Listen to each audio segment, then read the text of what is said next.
AR റിയാസിനെ ക്ഷണിക്കാം. Poonkode ഉപതെരഞ്ഞെടുപ്പിൽ UDF സ്ഥാനാർത്ഥി advocate Usha ബോസിന്റെ ബൂത്ത് പ്രവർത്തക കൺവെൻഷന്റെ തത്സമയ ദൃശ്യങ്ങളിലൂടെ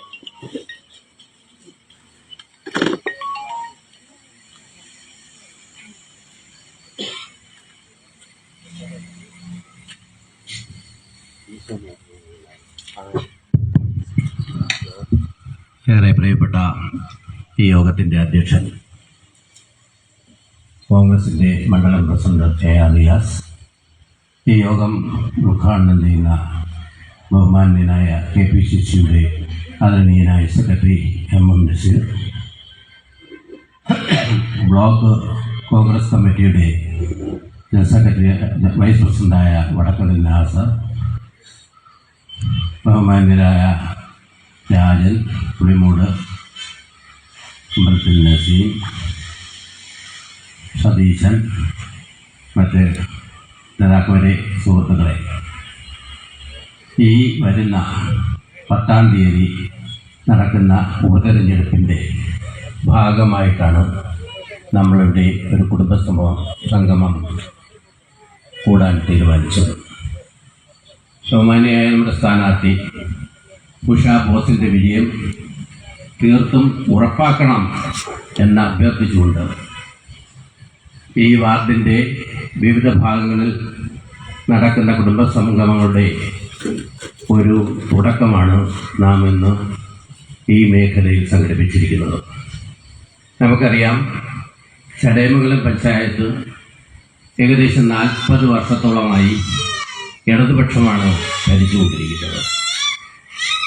ഇവിടെ യഥാർത്ഥത്തിൽ ഈ ഭരണം കൊണ്ട് ചടയമംഗലം പഞ്ചായത്തിലെ നിവാസികൾക്ക് എന്തെങ്കിലും ഗുണമുണ്ടോ എന്ന് നമ്മൾ അന്വേഷിച്ചാൽ പഞ്ചായത്തിന് ജനങ്ങൾക്കുള്ള ഗുണങ്ങൾക്കുപരി പഞ്ചായത്ത് കെട്ടിടം തന്നെ പൊളിച്ചിട്ടിട്ട് വർഷങ്ങളോളമായെന്ന് നമുക്കറിയാം. അതിനുപരി സബ് ഡിവിഷൻ ഓഫീസ് പൊളിച്ചിട്ടിട്ട് ഏകദേശം 2-3 വർഷമായി, അതും വാടക കെട്ടിടത്തിലാണ്. അതുപോലെ തന്നെ ട്രഷറി എന്ന് വേണ്ട ചടയമംഗലത്ത് പ്രവർത്തിച്ചു കൊണ്ടിരിക്കുന്ന പഞ്ചായത്തിൻ്റെ അധീനതയിലുള്ള എല്ലാ കെട്ടിടങ്ങളും പൊളിച്ചിട്ടിട്ട് അത് വീണ്ടും പുനർനിർമ്മിക്കുവാൻ ഇന്നുവരെ പഞ്ചായത്തിന് കഴിഞ്ഞിട്ടില്ല എന്ന് മാത്രമല്ല, അവരവരുടെ കീശയിൽ കാശ് പോകുന്നതല്ലാതെ ഒരു കാരണവശാലും ഈ കെട്ടിടങ്ങൾ പുനർനിർമ്മിക്കാൻ സാധിക്കാത്തത് കൊണ്ട് മാത്രമല്ല, അവരുടെ ബാക്കി ലക്ഷ്യങ്ങൾ പലതാണ്. അപ്പോൾ ഇതൊക്കെ പറയാൻ ഇപ്പോൾ നമുക്കുള്ളത് 2 മെമ്പർമാർ മാത്രമാണ്. BJPയുടെ 2 മെമ്പർമാർ. അവർ നമ്മൾക്ക് അനുകൂലമായി നിൽക്കില്ല എന്ന് തന്നെ നമുക്കറിയാം. എന്ത് പ്രശ്നങ്ങൾ വന്നാലും അവർ ഒരു ഭാഗത്തു നിന്ന് പ്രതിഷേധിക്കുമെന്നല്ലാതെ ഒരുവിധം കൂട്ടുത്തരത്തോടുകൂടി ഇടതുപക്ഷത്തിൻ്റെ കൂടെ പോയിക്കൊണ്ടിരിക്കുന്ന ഒരു ഭരണസമിതി അംഗങ്ങളാണ് ഈ BJPയുടെ ഭരണസമിതി അംഗങ്ങൾ. നിങ്ങൾക്കറിയാം, നമ്മുടെ പഞ്ചായത്ത് ഏകദേശം 2 ഏക്കറോളം സ്ഥലമെടുത്ത് ഒരു ഗ്രൗണ്ട്, പിള്ളേർക്ക് കളിക്കാനുള്ളൊരു ഗ്രൗണ്ട് ഉണ്ടാക്കി വർഷം തോറും അതിൽ മണ്ണഴിച്ചിട്ടുകൊണ്ടേയിരിക്കുന്ന ഒരു സ്ഥിതിയാണ് ഇപ്പോഴുള്ളത്. ഇപ്പോൾ ഒരു വർഷമായി അത് കാടും കയറി യഥാർത്ഥത്തിൽ ഉപയോഗശൂന്യമായ രീതിയിൽ ഒരു കുഞ്ഞുങ്ങൾക്ക് പോലും, കുട്ടികൾക്ക് കളിക്കാൻ അവിടെ സാധിക്കാത്ത ഒരു സ്ഥിതിവിശേഷമാണല്ലോ. ഇതൊക്കെ കണക്കിലാക്കുമ്പോൾ ഇനിയും നമുക്ക് ഒരു പുതിയ ഭരണത്തിന് വേണ്ടിയല്ല ഈ ഒരു ഉപതെരഞ്ഞെടുപ്പിൽ തീർച്ചയായും വരുന്നത് ഒരു മെമ്പർ കൂടി, നമ്മുടെ 2 മെമ്പർമാരെ സപ്പോർട്ട് ചെയ്യാനുണ്ടാകും. ഒരു അഭ്യസ്തവിദ്യമായ മെമ്പർ ഉണ്ടാകുമെന്നതാണ് അതിൽ പ്രധാനം. അതുകൊണ്ട് തന്നെ തീർച്ചയായും ഈ പഞ്ചായത്തിൽ പല കാര്യങ്ങളും ചെയ്യിക്കാൻ തീർച്ചയായിട്ടും നമ്മുടെ മെമ്പർമാരെ കൊണ്ട് കഴിയും. ആ ഒരു ലക്ഷ്യം നിങ്ങൾ വിചാരിച്ചാൽ ഉണ്ടാകും. മാത്രമല്ല, ഇതിന് തുടക്കം മുതലേ MP നമുക്ക് വാഗ്ദാനം ചെയ്തിരിക്കുന്നത് ഈ വാർഡിൽ ഉഷ ബോസ് വിജയിച്ചാൽ പല ഭാഗങ്ങളിലുള്ള പുനരുദ്ധാരണ പണിയായാലും ശരി, അതുപോലുള്ള പ്രധാന പണികൾ ഈ 10 മാസം കൊണ്ട് പരമാവധി ചെയ്യാനുള്ള സമ്പത്ത് മുടക്കാം എന്ന് ഏറ്റിട്ടുമുണ്ട്. അതുകൊണ്ട് തന്നെ നിങ്ങളെല്ലാവരും ആത്മാർത്ഥമായി വിജയിച്ച് അഡ്വക്കേറ്റ് ഉഷാ ബോസിന്റെ വൻ വിജയത്തോടുകൂടി വിജയിപ്പിക്കണം എന്ന് അഭ്യർത്ഥിച്ചുകൊണ്ട് ഞാൻ എൻ്റെ കർത്തവ്യത്തിലേക്ക് കിടക്കുകയാണ്. ആദ്യമായി ഈ യോഗത്തിന് സ്വാഗതം ആശംസിക്കുന്നത് ബഹുമാന്യനായ നമ്മുടെ മണ്ഡലം പ്രസിഡന്റ് ശ്രീ AR റിയാസിനാണ്. അധ്യക്ഷനും മണ്ഡലം പ്രസിഡന്റുമായ ശ്രീ AR റിയാസിനാണ്. അദ്ദേഹത്തിന് ഈ യോഗത്തിൻ്റെ പേരിൽ സ്വാഗതം ആശംസിക്കുന്നു. അടുത്തതായി ഈ യോഗം ഉദ്ഘാടനം ചെയ്യാനിവിടെ എത്തിയിരിക്കുന്ന ബഹുമാന്യനായ KPCCയുടെ ജനറൽ സെക്രട്ടറി MM നസീർ അവർക്കാണ്. അത് നിങ്ങൾക്ക് പ്രത്യേകിച്ച് പരിചയപ്പെടുത്തേണ്ട. കഴിഞ്ഞ തവണ ഇവിടെ നിന്ന് അസംബ്ലിയിൽ മത്സരിച്ച വ്യക്തിയാണ്. എല്ലാ കാര്യങ്ങളിലും ഇവിടുത്തെ ജനങ്ങളുടെ എല്ലാ കാര്യങ്ങളിലും തീർത്തും അദ്ദേഹം കൂടെ തന്നെ ഉള്ള വ്യക്തിയാണ്. അദ്ദേഹത്തിന് എൻ്റെ പേരിലും ഈ യോഗത്തിൻ്റെ പേരിലും സ്വാഗതം ആശംസിക്കുന്നു. അടുത്തതായി ഈ യോഗത്തിൽ സന്നിഹിതനായ ബഹുമാന്യനായ വടക്കതിൽ നാസർ ബ്ലോക്ക് വൈസ് പ്രസിഡന്റ് അവർക്ക് സ്വാഗതം ആശംസിക്കുന്നു. ബഹുമാനപ്പെട്ട നമ്മുടെ ഈ വാർഡിന്റെ ചുമതലക്കാരനായ D ചന്ദ്രബോസ് അവർക്കാണ്. അദ്ദേഹം എത്തിക്കൊണ്ടിരിക്കുന്നു. അദ്ദേഹത്തിനും എൻ്റെ പേരിലും ഈ യോഗത്തിൻ്റെ പേരിലും സ്വാഗതം ആശംസിക്കുന്നു. കൂടുതൽ സമയമെടുക്കുന്നില്ല. ഈ ബഹുമാന്യായ സ്ഥാനാർത്ഥി ഞാൻ വിട്ടുപോയിട്ടില്ല. എന്നാലും ഒറ്റ വാക്കിൽ നിർത്താൻ തുടങ്ങിയെന്നുള്ളതേ ഉള്ളൂ. സ്ഥാനാർത്ഥിക്കാണ് പ്രധാനമായിട്ടും സ്വാഗതം ആശംസിക്കേണ്ടത്. അദ്ദേഹത്തിനും വിജയാശംസകൾ നേരുന്നതോടൊപ്പം സ്വാഗതം ആശംസിക്കുന്നു. ബാക്കി ഇവിടെയുള്ള മണ്ഡലം കമ്മിറ്റിയുടെ ഭാരവാഹികൾ, ബ്ലോക്ക് ഭാരവാഹികൾ, ബഹുമാന്യ നമ്മുടെ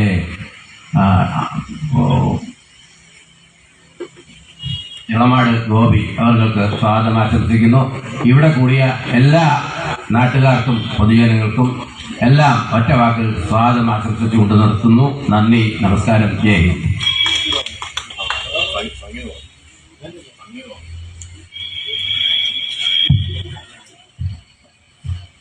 ഏറെ പ്രിയങ്കനായ ഈ യോഗത്തിന്റെ ഉദ്ഘാടകൻ KPCCയുടെ ജനറൽ സെക്രട്ടറി കൂടിയായ ശ്രീ MM നസീർ, നമ്മുടെ തെരഞ്ഞെടുപ്പ് കമ്മിറ്റിയുടെ ചുമതലയുള്ള DCCO general secretary D Chandrabose, സ്വാഗതം ആശംസിച്ച ശ്രീ പുള്ളിപ്പതി സലാഹുദ്ദീൻ, ബ്ലോക്ക് കോൺഗ്രസ് കമ്മിറ്റിയുടെ ജനറൽ സെക്രട്ടറിമാരായ ശ്രീ വടക്കൽ നാസർ, ശ്രീ പ്രേമേന്ദ്രൻ പിള്ള, അതുപോലെ തന്നെ കുരിയോട് സതീശൻ, നമ്മുടെ പഞ്ചായത്തിലെ മെമ്പർ കൂടിയായ ശ്രീ നസീം അമ്പലത്തിൽ, RSPയുടെ നേതാവ് ഇളമാട് ഗോപി, പുളിമോട്ടിൽ രാജൻ, മധുസൂദനൻ പിള്ള, അതുപോലെ തന്നെ ഇവിടുത്തെ നമ്മുടെ പ്രകാശണ്ണൻ, വിശ്വംഭരണൻ അടക്കമുള്ള സഹപ്രവർത്തകരെ, സുഹൃത്തുക്കളെ, വളരെയധികം കാലിക പ്രസക്തമായ ഒരു തെരഞ്ഞെടുപ്പിലൂടെയാണ് നമ്മളിപ്പോൾ കടന്നു പോകുന്നത്. നമുക്കറിയാം, ഈ പൂങ്കോട് വാർഡിൽ ഇപ്പോൾ തെരഞ്ഞെടുപ്പ് ഉണ്ടായ സാഹചര്യം ആദ്യം നമ്മൾ പരിശോധിക്കണം. 5 വർഷക്കാലത്തേക്ക് നമ്മൾ തിരഞ്ഞെടുക്കപ്പെട്ട ജനപ്രതിനിധി അവരുടെ സ്വന്തം കാര്യം ചിന്താപം എന്ന് പറഞ്ഞുകൊണ്ട് അവർ രാജിവെച്ച് അവർ സർക്കാർ ഉദ്യോഗത്തിലേക്ക് പ്രവേശിച്ചുകൊണ്ടാണ് ഇപ്പോൾ ഈ തിരഞ്ഞെടുപ്പ് നമ്മളിൽ അടിച്ചേൽപ്പിക്കപ്പെട്ടിരിക്കുന്നത്. ഈ തെരഞ്ഞെടുപ്പിൽ UDF സ്ഥാനാർത്ഥിയാക്കിയത് ശ്രീ അഡ്വക്കേറ്റ് ഉഷാ ബോസിനെയാണ്. നമുക്കറിയാം, ഈ വാർഡിന്റെ മുക്കും മൂലയും പരിചിതമുള്ള ഒരു നേതാവാണ് ശ്രീ ഉഷാ ബോസ്. കഴിഞ്ഞ തെരഞ്ഞെടുപ്പിൽ 18 വോട്ടുകൾക്കാണ് അവർ പരാജയപ്പെട്ടത്. അന്ന് എന്തുകൊണ്ടാണ് അവർ പരാജയപ്പെട്ടത്, അവരാരാണ് പരാജയപ്പെടുത്തിയത് എന്നൊക്കെ തന്നെ ഞാൻ പറയാതെ നിങ്ങൾക്കറിയാം. ആ തെരഞ്ഞെടുപ്പിലും ഉഷാ ബോസിന്റെ വിജയം സുനിശ്ചിതമായിരുന്നു. എന്നാൽ അവരെ പരാജയപ്പെടുത്തുവാൻ ചില ശക്തികൾ ശ്രമിച്ചതിന്റെ ഭാഗമായി ചില ആളുകളെ സ്വതന്ത്രമായി മത്സരിപ്പിച്ചുകൊണ്ട് വോട്ട് 50 വോട്ട് പിടിച്ചുകൊണ്ട് അവരെ തോൽപ്പിക്കുന്ന ഒരു സ്ഥിതി ഉണ്ടായി. എന്നാൽ ആ തെറ്റ് നിർത്തുവാൻ ദൈവം കാത്തുവെച്ചൊരു നിയോഗമാണ് ഈ തെരഞ്ഞെടുപ്പ്. ഈ തെരഞ്ഞെടുപ്പിൽ നമ്മൾ ഓരോരുത്തരും അഡ്വക്കേറ്റ് ഉഷാ ബോസിനെ വിജയിപ്പിക്കുന്നതിന് വേണ്ടിയുള്ള പ്രവർത്തനങ്ങൾ സജീവമാക്കണമെന്നാണ് എനിക്ക് നിങ്ങളോട് ആദ്യമായി അഭ്യർത്ഥിക്കുവാനുള്ളത്. ഇവിടെ 3 സ്ഥാനാർത്ഥികളാണ് മത്സരിക്കുന്നത്. ഈ 3 സ്ഥാനാർത്ഥികളുടെയും ഒരു മെരിറ്റ് പരിശോധിച്ചിട്ടുണ്ടെന്ന് നമുക്ക് അറിയാൻ കഴിയും. ഈ വാർഡിന്റെ മുക്കും മൂലയിൽ ഓരോ വീട്ടിലും ചെല്ലുമ്പോൾ പേര് വിളിച്ചുകൊണ്ട് ആ വീട്ടിലെ ആളിനെ ഐഡന്റിഫൈ ചെയ്യാൻ കഴിയുന്ന ഒരു നേതാവിനെയാണ് നമ്മളിവിടെ മത്സരിപ്പിക്കുന്നത്. അവർ മഹിളാ കോൺഗ്രസിന്റെ ബ്ലോക്ക് പ്രസിഡന്റായി അവർ പ്രവർത്തിച്ചുകൊണ്ടിരിക്കുകയായിരുന്നു. എല്ലാ വീടുകളിലും ആ വീട്ടിലെ അംഗത്തെ അറിയാവുന്ന ഒരു വനിത കൂടിയാണ് ശ്രീമതി ഉഷാ ബോസ്.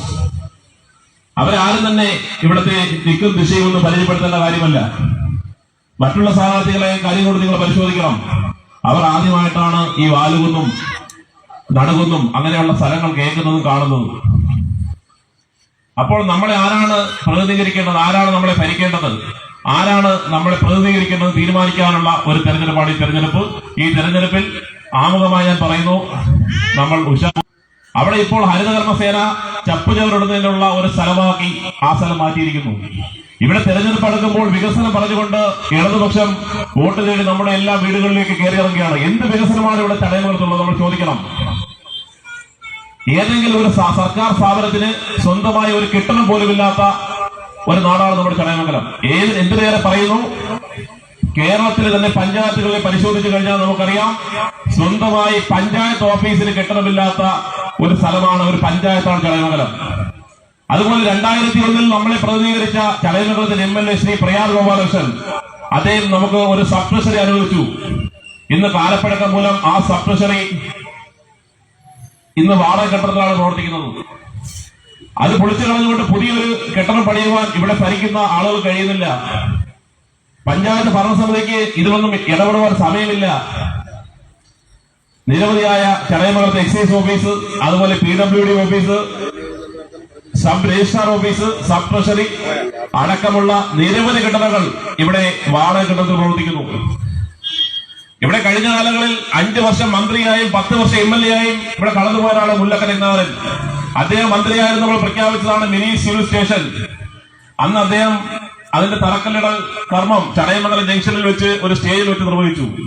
അദ്ദേഹം ഇട്ട കല്ല് തപ്പി ഇപ്പോഴത്തെ ഭരണക്കാർ നടക്കുകയാണ്. ആ കല്ല് വരെ കണ്ടുകിട്ടിയിട്ടില്ല. ആ കല്ല് തേടി തിരുവനന്തപുരത്തുള്ള പ്രമുഖരായ ഒരു ജ്യോതിഷിയെ കണ്ടു, എന്നിട്ടും ആ കല്ല് കിട്ടിയില്ല.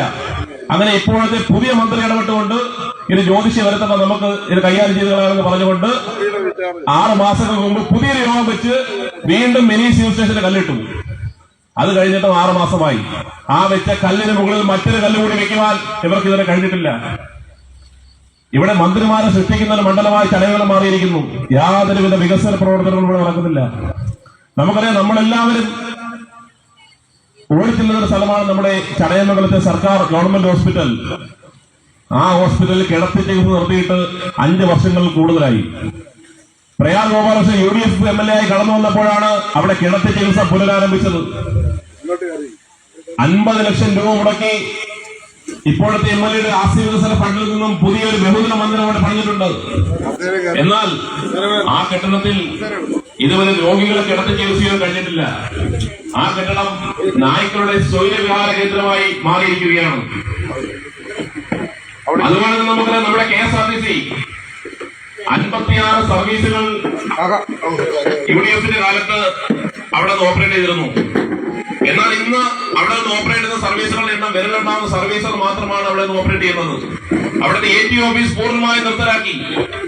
അവിടുത്തെ 2ാമത്തെ നിലയിൽ പ്രവർത്തിച്ചുകൊണ്ടിരുന്ന ഓഫീസ് സംവിധാനം നിർത്തലാക്കുകയും ഓഫീസിന്റെ ഫർണിച്ചർ അടക്കമുള്ള എല്ലാ സാധനങ്ങളും ഒട്ടാനിക്കര ഡിപ്പോയിലേക്ക് കൊണ്ടുപോവുകയും ചെയ്തു. നമ്മുടെ KSRTC അവർ ഘട്ടം ഘട്ടമായി നശിപ്പിച്ചുകൊണ്ടിരിക്കുന്നു.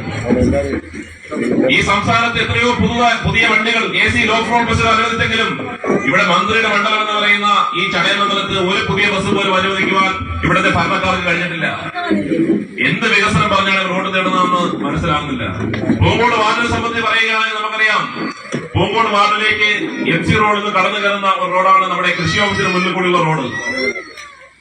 നമ്മുടെ ബീറോയിൽ പോയി ഒരാൾ സാധനം എടുത്ത് ഇനിപ്പിൽ വെച്ചുകൊണ്ട് ഈ റോഡ് ഒരു ബൈക്ക് ഓടിച്ച് വന്നു കഴിഞ്ഞാൽ ഉറപ്പായും ആ കുപ്പി വീണ് പൊട്ടും. കാരണം ആ റോഡ് മുഴുവൻ കുഴിയാണ്. ആ കുഴിയിൽ വീഴാതെ ഒരു മദ്യപിക്കുന്ന ഒരാൾക്ക് ആ ബീറോയിൽ പോയി ഒരു സാധനം ഇടുപ്പിൽ വെച്ചുകൊണ്ട് ഒരിക്കലും MC റോഡിലേക്ക് പ്രവേശിക്കാൻ കഴിയില്ല. കാരണം ആ റോഡ് തകർന്നു തരിപ്പണമായി കിടക്കുന്നു.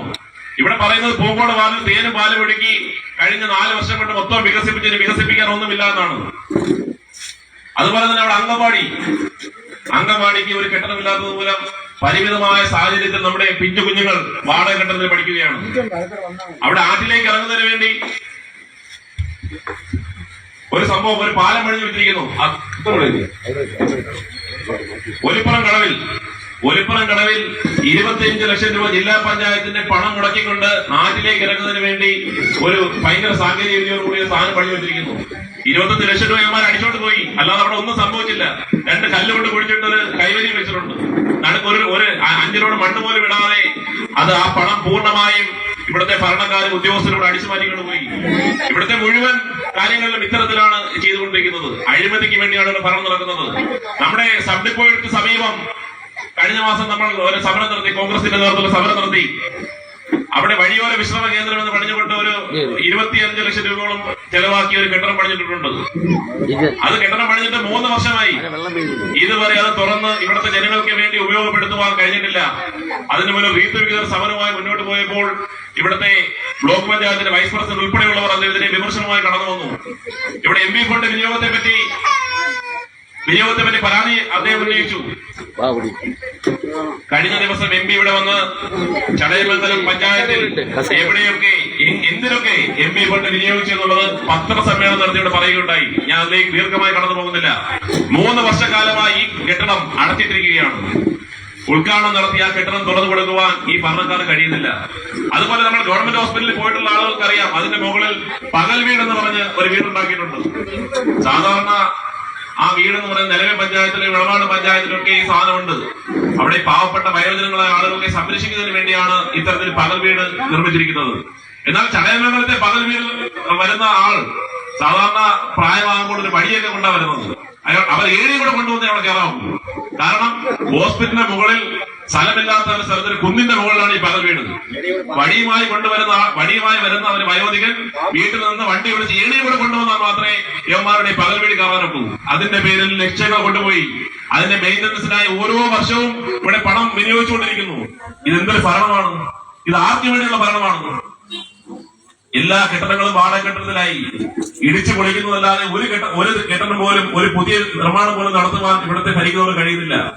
എല്ലാ രംഗത്തും ഭരണ പരാജയമാണ്. ഈ ഭരണ പരാജയം മറയ്ക്കുവാൻ ഇനിയിപ്പോൾ ഞങ്ങൾക്ക് അടുത്ത ഒരു അവസരം തന്നാൽ ഇപ്പൊ എല്ലാം ശരിയാക്കാന്ന് പറഞ്ഞ് ഇറങ്ങിയിരിക്കുകയാണ്. നമ്മളുടെ സിനിമയിലെ പോലെയാണ്. ഒരു സിനിമയിൽ മോഹൻലാലും ശ്രീനിവാസനും അവതരിപ്പിച്ച കഥാപാത്രമുണ്ട്. പശു വളർന്ന് വിളിക്കുമ്പോൾ ശ്രീനിവാസൻ ചോദിക്കും, നല്ല രസമുള്ള വിളി ഇവറ്റകളുടെ കേൾക്കാൻ. അതുപോലെയാണ് ഇവർ പറയുന്നത്. ഇവിടുത്തെ ജനങ്ങൾ വികസനത്തിനായി മുറകളി കൊട്ടുമ്പോൾ ഇവർ പറയും നല്ല രസമുള്ള വിളി, നല്ല കൊള്ളാം. അതുപോലെ ഈ നാട്ടിൽ വികസനം മുരടിച്ചിരിക്കുകയാണ്. സംസ്ഥാന കേന്ദ്ര സർക്കാരുകളെ കുറിച്ചും അതിന്റെ വിഷയങ്ങളൊക്കെ കുറിച്ചും തന്നെ പ്രതിപാദിക്കുവാൻ സംസാരിക്കാനുള്ള നിരവധി നേതാക്കന്മാരുടെ എത്തിയുള്ളതോട് ദീർഘമായി കടന്നു പോകുന്നില്ല.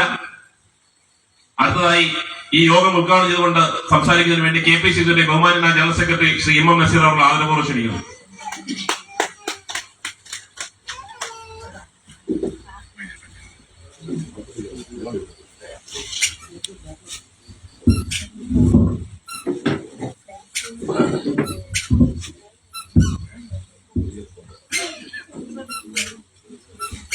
പ്രിയമുള്ള മണ്ഡലം കോൺഗ്രസ് കമ്മിറ്റിയുടെ പ്രസിഡന്റും ഈ യോഗത്തിന്റെ അധ്യക്ഷനുമായ ശ്രീ AR റിയാസ്, പ്രിയങ്കരിയായ UDFന്റെ സ്ഥാനാർത്ഥി അഡ്വക്കേറ്റ് ശ്രീമതി ഉഷ ബോസ്, വേദിയിലെ ഐക്യ ജനാധിപത്യ മുന്നണിയുടെ നേതാക്കന്മാരെ, പ്രിയമുള്ള സഹോദരി സഹോദരന്മാരെ, ജനാധിപത്യ വിശ്വാസികളായ സ്നേഹസമ്പൂജ്യരായ നാട്ടുകാരെ, ഗുരുജനങ്ങളെ, ഡിസംബർ 10-ാം തീയതി നടക്കുന്ന ചടയമംഗലം ഗ്രാമപഞ്ചായത്ത് പൂങ്കോട് വാർഡിലെ ഉപതെരഞ്ഞെടുപ്പുമായി ബന്ധപ്പെട്ടുള്ള ഒരു കുടുംബയോഗമാണ് നമ്മളിവിടെ നടത്തുന്നത്. ഇവിടെ സ്വാഗത പ്രാസംഗികനായിട്ടുള്ള ശ്രീ പുള്ളിപ്പച്ച സലാഹുദ്ദീനും അതുപോലെ മണ്ഡലം കോൺഗ്രസ് കമ്മിറ്റിയുടെ പ്രസിഡന്റ് ശ്രീ AR റിയാസും കുറച്ച് സമയമാണെങ്കിലും വളരെ അർത്ഥവത്തായ കാര്യങ്ങൾ ഇവിടെ പ്രതിപാദിക്കുകയുണ്ടായി. ചടയമംഗലം പഞ്ചായത്തില് LDFനെ സംബന്ധിച്ചിടത്തോളം അവർക്കൊരു തോന്നലുള്ളത്, ഒരു കാര്യം ചെയ്തില്ലെങ്കിലും, ഒരു വികസന പ്രവർത്തനം നടത്തിയില്ലെങ്കിലും ഇവിടെ തങ്ങൾക്ക് അധികാരത്തിൽ വരുന്നതിന് വലിയ ബുദ്ധിമുട്ടില്ല, വലിയ വിയർപ്പൊഴുക്കേണ്ടി വരില്ല എന്ന ഒരു ധാരണയാണ്. ആ ധാരണയ്ക്കുള്ള അടിസ്ഥാനം എന്ന് പറയുന്നത് ചടയമംഗലം നിയോജക മണ്ഡലത്തിലെ ഒരു കേന്ദ്ര പഞ്ചായത്തായ ചടയമംഗലം നിയോജക മണ്ഡലത്തിന്റെ പേര് തന്നെ, അല്ലെങ്കിൽ ചടയമംഗലം പഞ്ചായത്തിന്റെ പേര് തന്നെ ചടയമംഗലം നിയമസഭാ മണ്ഡലത്തിന് ഇത് ഉണ്ടായ കാലം മുതൽ, രൂപീകൃതമായ കാലം മുതൽ ഇട്ടിരിക്കുന്ന പേരാണ്. ആ മണ്ഡലത്തിൽ, ആ പഞ്ചായത്തിന് എല്ലാ കാലത്തും ത്രികോണ മത്സരമാണ്. ഈ നിയോജക മണ്ഡലത്തിൽ BJPയുടെ സാന്നിധ്യം വളരെ കാലം മുമ്പ് ഉണ്ടായ ഒരു പഞ്ചായത്താണ്. അപ്പൊ പല സ്ഥലങ്ങളിലും ത്രികോണ മത്സരം വരുമ്പോൾ BJPയെ ഭയന്ന് കുറച്ച് മതന്യൂനപക്ഷ വോട്ടുകൾ ഇടതുപക്ഷത്തിലേക്ക് പോകുമ്പോൾ കുറച്ചധികം വാർഡുകൾ അവർ ജയിക്കുന്ന കൊണ്ട് സ്വാഭാവികമായും അവർക്ക് വലിയ വിയർപ്പൊഴുക്കാതെ ഈ പഞ്ചായത്ത് ഭരണം കിട്ടിക്കൊണ്ടിരിക്കുക. അതുകൊണ്ടാണ് ഇവിടെ ഒരു കാര്യവും നടത്തിയില്ലെങ്കിലും, ഇവിടെ നാട്ടുകാരെ നോക്കിയില്ലെങ്കിലും, ജനങ്ങളെ ശ്രദ്ധിച്ചില്ലെങ്കിലും, വോട്ട് ചെയ്യുന്ന സമ്മതിദാന അവകാശം രേഖപ്പെടുത്തുന്ന ജനങ്ങളോടുള്ള അവരുടെ മൗലിക അവകാശങ്ങളും അവരുടെ വികസനപരമായ ആശയങ്ങളും ആഗ്രഹങ്ങളും നടപ്പിലാക്കിയില്ലെങ്കിലും തങ്ങൾക്ക് കുറച്ച് ആളുകൾ വോട്ട് ചെയ്യും. BJPക്കും കോൺഗ്രസിനും കിട്ടുന്ന വോട്ടുകളെല്ലാം കൂടെ ഭിന്നിച്ചു പോകുമ്പോൾ തീർച്ചയായിട്ടും ഞങ്ങൾക്ക് ജയിക്കാൻ കഴിയുമെന്ന അഹങ്കാരം, അതാണ് ഈ പഞ്ചായത്തിന്റെ ഏറ്റവും വലിയ ദയനീയമായ അവസ്ഥയിൽ ഇന്നെത്തിയിരിക്കുന്നത്. നിങ്ങൾക്കറിയാം, ചടയമംഗലം നിയോജക മണ്ഡലത്തിന്റെ 3 പഞ്ചായത്ത് കേന്ദ്രങ്ങളാണ് ടൗണായിട്ട് വികസിക്കേണ്ടിയിരുന്നത്. അതിലൊന്ന് ചടയമംഗലം, 2 കടക്കൽ, 3 നിലമേൽ. ഈ നാട്ടിലുള്ള എല്ലാവർക്കും, ഈ ശബ്ദം ശ്രമിക്കുന്ന എല്ലാവർക്കും അറിയാം, കടക്കല് വലിയ നിലയിൽ വികസനം വന്നു. അവിടെ LDF ആണ് ഭരിക്കുന്നത്. നിലമേല് യാത്ര ചെയ്യുന്ന എല്ലാവർക്കും അറിയാം, വലിയ തരത്തിൽ വികസനം വന്നു. അവിടെ വലിയ ടൗൺഷിപ്പ് ഉണ്ടായി. ഈ കോൺഗ്രസ് ആണ് അവിടെ ഭരിക്കുന്നത്. ഈ ചടയമംഗലം മാത്രം ഇങ്ങനെ ഇരുന്നു പോയത് എന്തുകൊണ്ടാണ് എന്ന് ഇവിടത്തെ പാവങ്ങളായിട്ടുള്ള കമ്മ്യൂണിസ്റ്റ് അനുഭാവികളായിട്ടുള്ള ഒരു രാഷ്ട്രീയപരമായ തീവ്രതയുമില്ലാത്ത ആളുകൾ ചിന്തിക്കേണ്ടതാണ്, വളരെ ചിന്തിക്കേണ്ടതാണ്. ഒരു കാലഘട്ടത്തിൽ ഇപ്പൊ പ്രയാർ ഗോപാലകൃഷ്ണന്റെ കാര്യം ശ്രീ റിയാസ് ഇവിടെ പരാമർശിച്ചു. ശ്രീ പ്രയാർ ഗോപാലകൃഷ്ണൻ MLA ആയിരുന്ന കാലഘട്ടത്തിൽ കൊണ്ടുവന്ന വികസന പ്രവർത്തനങ്ങൾ പോലും നിലനിർത്തുവാൻ അവർക്ക് സാധിച്ചില്ല. ഇന്ന് കേരളത്തിൽ ഏറ്റവും കൂടുതൽ ശ്രദ്ധയാകർഷിച്ചിരിക്കുന്ന ടൂറിസം പദ്ധതിയായ ജഡായു ടൂറിസം, ഞാന് കഴിഞ്ഞ 2 ആഴ്ചയ്ക്ക് മുമ്പ് വയനാട് പാർലമെന്റ് മണ്ഡലത്തിൽ തെരഞ്ഞെടുപ്പ് പ്രവർത്തനങ്ങളുടെ ചുമതലയേറ്റാണ് അവിടെ താമസിക്കാൻ ഇടയായി. ചടയമംഗലത്ത് നിന്നാണ് വരുന്നത്. കാരണം നമുക്ക് നമ്മുടെ നാട് എവിടെയെന്ന് ചോദിച്ചാൽ ചടയമംഗലമാണ് എന്ന് പറയുമ്പോൾ അവരെല്ലാവരും പറയുന്നതാണ് ജഡായു ടൂറിസം എന്നാണ്. ജഡായു പാറ, ജഡായു ടൂറിസം എന്നാണ്. ആ ജഡായു ടൂറിസം എന്ന് പറയുന്ന ആ പ്രൊജക്ട്, ഈ പാറയെ ഒരു മനുഷ്യരും ശ്രദ്ധിക്കാതിരുന്ന ഒരു പാറയെ ലോകത്തിന്റെ ഭൂപടത്തിലേക്ക് കൊണ്ടുവന്നത്, ലോകത്തിന്റെ ഭൂപടത്തിൽ ടൂറിസം മാപ്പിൽ അത്ഭുതകരമായ ഒരു ടൂറിസം മേഖലയാക്കി കൊണ്ടുവന്നത് പ്രയാർ ഗോപാലകൃഷ്ണനാണ്. എന്നാൽ ആ 5 വർഷം കഴിഞ്ഞ് അദ്ദേഹത്തിന്റെ MLA പദവി നിലനിർത്താൻ സാധിച്ചില്ല. മാത്രമല്ല UDFന്റെ ഭരണവും നഷ്ടപ്പെട്ടു പോയി. ഈ 2 കാരണം കൊണ്ട് ഈ ജഡായു ടൂറിസം സ്വകാര്യ വ്യക്തികൾക്ക് എഴുതി കൊടുത്തു. അത് നിങ്ങൾക്കറിയാം, അവിടുത്തെ നടക്കുന്ന തർക്കങ്ങളും കാര്യങ്ങളും ഒന്നും ഞാൻ പറയുന്നില്ല. എങ്കിലും അത് ഇപ്പോഴും ലൈവായിട്ട് നിൽക്കുന്നുണ്ട്. ധാരാളം ആളുകൾ, നമ്മൾ അറിയാതെയും അറിഞ്ഞും ആളുകൾ ധാരാളം അവിടെ വരുന്നുണ്ട്. ആ ഒരു പദ്ധതി കൊണ്ടുവന്നത് കോൺഗ്രസ് ആണ്, പ്രയാർ ഗോപാലകൃഷ്ണനാണ്. അന്ന് ടൂറിസം മന്ത്രി ആയിരിക്കുന്ന KC വേണുഗോപാലാണ് ഉദ്ഘാടനം ചെയ്തത്. ഇതൊന്നും മറച്ചു വെക്കാൻ കഴിയില്ല. അതിനുശേഷം വന്ന മുല്ലക്കൽ രത്നാകരൻ 10 വർഷം MLAയും ആയിരുന്നു. അതിൽ 5 വർഷവും അദ്ദേഹം മന്ത്രിയായിരുന്നു. ഇപ്പൊ കഴിഞ്ഞ ടൈം നിങ്ങൾക്കറിയാം, ചിഞ്ചു റാണി ഇവിടെ വന്നു. ചിഞ്ചു റാണിക്ക് ഈ മണ്ഡലമായിട്ട് യാതൊരു ബന്ധവുമില്ല. അവർ കൊല്ലത്ത് അഞ്ചാലുമൂടിലെവിടെയോ ആണ് താമസിക്കുന്നത്. അവിടെ നിന്ന് ഇവിടെ വന്നു. കാരണം ഇവിടെ CPIക്കാർക്ക് MLAമാരെ ഉണ്ടാക്കാനുള്ള ഒരു മണ്ഡലമാണിത്. ഇവിടെ 2-3 മണ്ഡലങ്ങൾ ഇവിടെ ഉണ്ട്. ഈ ചടയമംഗലം, ചാത്തന്നൂര്, അതുപോലെ പുനലൂര് തുടങ്ങിയ സ്ഥലങ്ങളിൽ CPIക്കാർക്ക് MLAമാരെ ഉണ്ടാക്കാനുള്ള ഇതാണ്. കഴിഞ്ഞ തെരഞ്ഞെടുപ്പിൽ നിങ്ങൾക്കറിയാം, നമ്മൾ ജയിക്കും എന്ന ഒരു ഘട്ടം വന്നപ്പോഴാണ് പിണറായി വിജയനും കാർഡിനായനും എല്ലാം കൂടി കടക്കലിൽ വന്ന് ചിഞ്ചു റാണിയെ ജയിപ്പിച്ച് നിയമസഭയിൽ എത്തിച്ചില്ലെങ്കിൽ നിയമസഭയ്ക്ക് എന്തോ സംഭവിക്കുമെന്ന് പറഞ്ഞ് ജയിപ്പിച്ചത്. ആ മഹത് വ്യക്തി ഇവിടെ എവിടെയെങ്കിലും കാണുന്നുണ്ടോ? അവർ എന്തെങ്കിലും ഒരു കാര്യം ഇവിടെ ചെയ്തിട്ടുണ്ടോ? ഈ നാട്ടിൽ എന്തെങ്കിലും ചെയ്തിട്ടുണ്ടോ? ഇവിടെ നിങ്ങൾക്കറിയാം, ഒരു കാലഘട്ടത്തിൽ താലൂക്ക് ആസ്ഥാനത്തെ സംബന്ധിച്ച വിഷയം വന്നു. ഇടതുപക്ഷം എത്രയോ കാലം ഭരിച്ച കേരളമാണ്. താലൂക്കുകൾ എത്രയോ പുതിയതായിട്ട് വന്നു. നമ്മുടെ ജില്ലയിൽ തന്നെ പത്തനാപുരം താലൂക്ക്, പുനലൂർ താലൂക്ക് വിഭജിച്ച് നമുക്കറിയാം എത്രയോ താലൂക്ക് വന്നു. ഈ താലൂക്ക്, ഈ ചടയമംഗലം എത്രയോ ദൂരത്ത് പോയാലാണ് താലൂക്കിൽ പോകാൻ കഴിയുന്നത്. താലൂക്ക് ആസ്ഥാനം ചടയമംഗലത്ത് കൊണ്ടുവരുന്നതിന് അവർക്ക് തടസ്സമാണ്. അതിന്റെ കാര്യം എന്താ? കണക്കിലത്തെ കമ്മ്യൂണിസ്റ്റുകാരും CPI-ക്കാരും അവിടെ താലൂക്ക് വേണം എന്ന് പറയുന്നു. ഇവിടെ CPI-ക്കാരും കമ്മ്യൂണിസ്റ്റുകാരും പറയും ഇവിടെ വേണമെന്ന്. ഇവര് തമ്മിലുള്ള തർക്കം കാരണം ഒരു താലൂക്ക് വേണ്ടെന്ന് പറഞ്ഞ ആളുകളാണ്. ഇപ്പൊ ഉഷാ ബോസിനെ തോൽപ്പിച്ച് പഞ്ചായത്തിന് എന്തോ എടുക്കാൻ നടക്കുന്ന ആളുകളാണ്. ഉഷാ ബോസിലൂടെ ജയിക്കും, യാതൊരു സംശയം വേണ്ട. അവർ കഴിഞ്ഞ തെരഞ്ഞെടുപ്പിൽ ചെറിയ മാർജിനിൽ തോറ്റുപോയതാണ്, അതിന് ചില വീഴ്ചകൾ പറ്റിയതാണ്. പക്ഷേ നിങ്ങൾ ഓർക്കണം, വ്യക്തിപരമായി ഏറ്റവും മികച്ച ഒരു സ്ഥാനാർത്ഥി, പൊതുരംഗത്തുള്ള ഒരു സ്ഥാനാർത്ഥിയെ നമ്മൾ നിർത്തി നമ്മൾ പ്രതിപക്ഷ നിലയെ ചോദ്യം ചെയ്യാനുള്ള, വിരൽ ചൂണ്ടാനുള്ള ഒരു വ്യക്തിയെയാണ് പഞ്ചായത്തിലേക്ക് കടത്തിവിടുന്നത്. അത് വിദ്യാസമ്പന്നയായ കരുത്തുള്ള ഒരു സ്ഥാനാർത്ഥിയാണ് ഇവിടെ മത്സരിക്കുന്ന UDF-ന്റെ. അതിന്റെ കാരണം ഈ പഞ്ചായത്തിൽ നടക്കുന്ന അഴിമതികള് നിങ്ങൾ ആരും ചിന്തിക്കുന്നതിനപ്പുറമാണ്. ഈ പഞ്ചായത്തില് ഇവിടെ റിയാസ് പറഞ്ഞ് ഞാൻ കേട്ടോണ്ടിരിക്കുന്നു, ഇതൊരു ആസ്ഥാനമില്ലാത്ത ഒരു പഞ്ചായത്ത് കേരളത്തിൽ എവിടെയെങ്കിലും. സ്വന്തമായി പഞ്ചായത്തിന് ആസ്ഥാനമില്ല, പൊളിച്ചിട്ടിരിക്കുകയാണ്. ഈ നിയോജക മണ്ഡലത്തിന്റെ പേര് ചടയമംഗലം എന്നാണ്.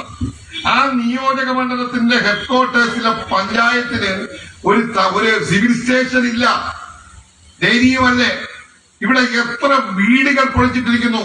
ലൈഫില് അവർക്ക് എന്തെങ്കിലും കൊടുക്കാൻ കഴിഞ്ഞിട്ടുണ്ടോ? ഇവിടെ എത്ര ആനുകൂല്യങ്ങൾ കുടുംബശ്രീ വഴി കൊടുത്തിരുന്നു, ഏത് പാവപ്പെട്ട ആള് കൊടുക്കാൻ കഴിയുന്നുണ്ടോ? ഇവിടെ ഏതെല്ലാം കടലാസുകളിൽ പ്രൊജക്ടുകൾ തയ്യാറാക്കി അതിന് ഫണ്ട് അനുവദിക്കുന്നു, അതിവിടെ നടപ്പിലാക്കാൻ കഴിയുന്നുണ്ടോ? എണ്ണി ഞങ്ങൾ പറയാൻ തയ്യാറാണ്. കാരണം ഇവിടെ കുറച്ച് ആളുകൾ, ഇവിടെ ഇപ്പൊ CPM, അവിടെ പ്രതിപക്ഷത്ത് പറയുമ്പോൾ നമുക്ക് കോൺഗ്രസിനുള്ള 2 അംഗങ്ങളെ ഉള്ളൂ. അതിലൊന്ന് ഒരു വനിതയാണ്, ഒരു പാവം സ്ത്രീയാണ്. പിന്നെ ആകെ ഉള്ളത് അമ്പലത്തിലെ നസീമാണ്. ഒരാള് അല്ലെങ്കിൽ 2 പേര് എന്താണ് പറയാൻ കഴിയുന്നത്? അവിടെ CPM-ഉം CPI-യും BJP-യും ചേർന്ന് ഒന്നിച്ചങ്ങ് ഭരിക്കുകയാണ്. നിങ്ങൾക്കറിയാം, BJP-യെ കൂടെ കൂട്ടുപിടിച്ചിരിക്കുകയാണ്. BJP-യെ എല്ലാ സമയത്തും എതിർക്കുമെന്നും മൈക്കിൽ കൂടെ പറഞ്ഞിട്ട് അവർ കൂട്ടുപിടിച്ചിരിക്കുകയാണ്. അതിന്റെ ഏറ്റവും വലിയ തെളിവാണ് കഴിഞ്ഞ ഈ തെരഞ്ഞെടുപ്പിന് തൊട്ട് മുമ്പ് നക്ഷത്ര വാർഡ് എന്ന് പറയുന്ന ഒരു വാർഡിൽ ഉപതെരഞ്ഞെടുപ്പാണ്, കുരിയോട് വാർഡ്. ആ കുരിയോട് വാർഡിൽ BJP-യുടെ മെമ്പറായിരുന്നു. CPM-നെ തോൽപ്പിച്ച് കോൺഗ്രസിനെ 3ാം സ്ഥാനത്താക്കി ജയിച്ചത് BJP-യാണ് കുരിയോട് വാർഡിൽ. CPI അത് തന്നെ LDF. ആ LDF ജയിച്ച LDF 2ാം സ്ഥാനത്തായ സ്ഥലത്ത് BJP മെമ്പറായ സ്ഥലത്ത് വാർഡ് തെരഞ്ഞെടുപ്പ് കഴിഞ്ഞപ്പം BJP-ക്ക് ആകെ കിട്ടിയ എത്ര വോട്ടാ? 48 വോട്ടാണ് BJP-ക്ക് കിട്ടിയത്. BJP-യുടെ മെമ്പറുള്ള വാർഡിൽ BJP-യുടെ നേതാക്കന്മാരുമായിട്ട് കലഹിച്ച് ആ മെമ്പർ രാജിവെച്ച് BJP-യിൽ നിന്ന് മാറി UDF-നെ സപ്പോർട്ട് ചെയ്യാൻ ചെയ്തിട്ട് പോലും യഥാർത്ഥ BJP എന്ന് അവകാശപ്പെട്ട ആളുകൾ, RSS-ന്റെ പ്രവർത്തകർ ചേർന്ന് വോട്ട് ചെയ്തത് CPM-നാണ്, LDF-നാണ്, CPI-ക്കാണ്. അതിന്റെ അർത്ഥം ഈ പഞ്ചായത്തിൽ അവർ തമ്മിലുള്ള ധാരണ നടക്കുന്നതാണ്. ഇവിടെ മാത്രമല്ല, വെളിനല്ലൂർ പഞ്ചായത്തിൽ അടക്കമുണ്ട്, കേരളത്തിൽ മൊത്തം അവരുടെ ധാരണയുണ്ട്. അതൊക്കെ അതുകൊണ്ടാണ് പൂരം കലക്കിയ വിഷയമുണ്ടായത്. അതാണ് സുരേഷ് ഗോപിയെ ജയിപ്പിക്കാനുള്ള മൂല കാരണമായി മാറിയത്. ഇതുപോലെ ഓരോ കാര്യങ്ങളും ഇപ്പം സുരേന്ദ്രന്റെ കൊടകര കുഴൽപ്പുഴ കേസ് ഒതുക്കിയത്, അതുപോലെ പിണറായിയുടെ ചെമ്പ് കേസും സ്വർണ്ണക്കള്ളക്കടത്ത് കേസും ഡോളർ കടത്ത് കേസും ഒതുക്കിയത്, ഇതെല്ലാം നമുക്ക് നാട്ടിലെ ജനങ്ങൾക്ക് അറിയാവുന്ന പച്ചയായ സത്യങ്ങളാണ്. ഇവിടെ നമ്മളെ സംബന്ധിച്ചിടത്തോളം നമ്മള് ഈ തെരഞ്ഞെടുപ്പിൽ മത്സരിക്കുന്നത് ഈ പഞ്ചായത്തിലെ അധികാരത്തിൽ ഇന്ന് വരാൻ വേണ്ടിയല്ല. ഞങ്ങൾ ഉറപ്പിച്ചു പറയുന്നു, ഈ വാർഡില് കോൺഗ്രസ് ജയിക്കും, UDF ജയിക്കും, ഉഷാ ബോസ് ജയിച്ചു കഴിഞ്ഞാൽ ശക്തമായി വിരൽ ചൂണ്ടി സംസാരിക്കുവാൻ കഴിവുള്ള കരുത്തുള്ള ഒരു വനിതയെ തന്നെയാണ് ഞങ്ങൾ ഇവിടെ അവതരിപ്പിക്കുന്നത്. കഴിഞ്ഞ പ്രാവശ്യം ഞങ്ങൾ ഞങ്ങളുടെ ചില ആളുകളിൽ ചെറിയ തരത്തിലുള്ള അടിയൊഴുക്ക് ഉണ്ടായത് കൊണ്ട് മാത്രമാണ് പോയത്. ആ അടിയൊഴുക്കൊന്നും നിങ്ങൾ മോഹിക്കണ്ട. BJPയുടെ വോട്ട് വാങ്ങിക്കൊണ്ട് ജയിക്കാമെന്ന് നിങ്ങൾ കരുതണ്ട. ജനങ്ങൾ ബോധവാന്മാരാണ്. അവർ രാഷ്ട്രീയമായി പഠിച്ചിരിക്കുന്നു. ഈ പഞ്ചായത്തിലെ ദയനീയ അവസ്ഥ അവർ കണ്ടിരിക്കുന്നു. KSRT സ്റ്റാൻഡിന്റെ അവസ്ഥ, അതിന് ചേർന്ന് പമ്പ് കൊണ്ടുവന്നു, അതിന് വലിയ അഴിമതികൾ നടന്നിട്ടുണ്ട്. അതുപോലെ ഓരോ കാര്യത്തിലും അഴിമതികൾ വ്യക്തമായി നാട്ടിലുണ്ട്. എടുത്തു പറയാവുന്ന ഒരു വികസന പ്രവർത്തനങ്ങൾ ഈ പഞ്ചായത്തില് കാണിക്കാൻ CPIക്കാർക്കോ CPMനോ സാധിക്കുമെങ്കിൽ ഞങ്ങൾ വെല്ലുവിളിക്കുന്നു. ഒട്ടേറെ കാര്യങ്ങൾ ഞങ്ങൾ വെല്ലുവിളിക്കുന്നു. നിങ്ങൾക്കൊന്നിനും കഴിയില്ല. അതുകൊണ്ട് ഞങ്ങൾ പറയുന്നു, ഈ തെരഞ്ഞെടുപ്പ് എന്ന് പറയുന്നത് അടുത്ത പഞ്ചായത്ത് തെരഞ്ഞെടുപ്പിന് മുന്നോടിയായിട്ടുള്ള ഒരു സെമി ഫൈനലാണ്. ഫൈനൽ തെരഞ്ഞെടുപ്പിൽ ഇവിടെ 9 വാർഡുകളിൽ ഞങ്ങൾ ജയിക്കും. 9 വാർഡുകളിൽ സംശയമൊന്നും വേണ്ട. ഞങ്ങൾ ഈ പറയുന്നത് കളവല്ല, കണക്കൂട്ടി പറയാണ്. ഈ വാർഡില് UDF ജയിക്കുമെങ്കിൽ, ഉഷാ ബോസ് മെമ്പറാവുമെങ്കിൽ ഞങ്ങൾ ഈ പഞ്ചായത്ത് പിടിക്കുക തന്നെ ചെയ്യും. അതിനുവേണ്ടിയുള്ള ഒരു തെരഞ്ഞെടുപ്പാണ്. അതുകൊണ്ട് പ്രിയമുള്ളവരെ, കേരളത്തിലെ ഭരണത്തെക്കുറിച്ച് നിങ്ങളോട് നിരന്തരമായി ഞാൻ പറയേണ്ട കാര്യമില്ല. കാരണം കേരളത്തിലെ ഭരണം ജനങ്ങൾ വെറുത്ത ഭരണം. ഇവരുടെ എല്ലാ ഭരണവും ഇവിടെ ഒരു ബ്ലോക്ക് പഞ്ചായത്തിന്റെ ആസ്ഥാനത്താണ് നമ്മൾ ഈ യോഗം നടത്തുന്നത്. ബ്ലോക്ക് പഞ്ചായത്ത്, സത്യം പറഞ്ഞ ഈ ബ്ലോക്ക് പഞ്ചായത്ത് എന്ന് പറയുന്നത് കോടിക്കണക്കിന് രൂപ ഫണ്ടുള്ള ഒരു തദ്ദേശ സ്വയംഭരണ സ്ഥാപനമാണ്. കോടിക്കണക്കിന് ഫണ്ടുണ്ട്. പക്ഷെ ഈ ഫണ്ടൊക്കെ എവിടെ പോകുന്നു? നമ്മുടെ പഞ്ചായത്തില്, അല്ലെങ്കിൽ നമ്മുടെ നിയോജക മണ്ഡലത്തില് ബ്ലോക്ക് പഞ്ചായത്തിന്റെ ഏത് വികസനമാണ് നടക്കുന്നത്? നമ്മുടെ ആശുപത്രി ബ്ലോക്ക് പഞ്ചായത്തിന്റെ കീഴിലാണ്, അല്ലേ? പകർവീട് ഉൾപ്പെടെയുള്ള പല കാര്യങ്ങളും, ഇതെല്ലാം വഴിയോര വിശ്രമ കേന്ദ്രം അടക്കം പല കാര്യങ്ങളും ഇവർക്ക് പണം തട്ടാൻ. അവിടെ ഒരു ലതികാ വിദ്യാർത്ഥി എന്ന് പറയുന്ന ഒരു മഹത് സഖാവ് ഇരിപ്പുണ്ട്.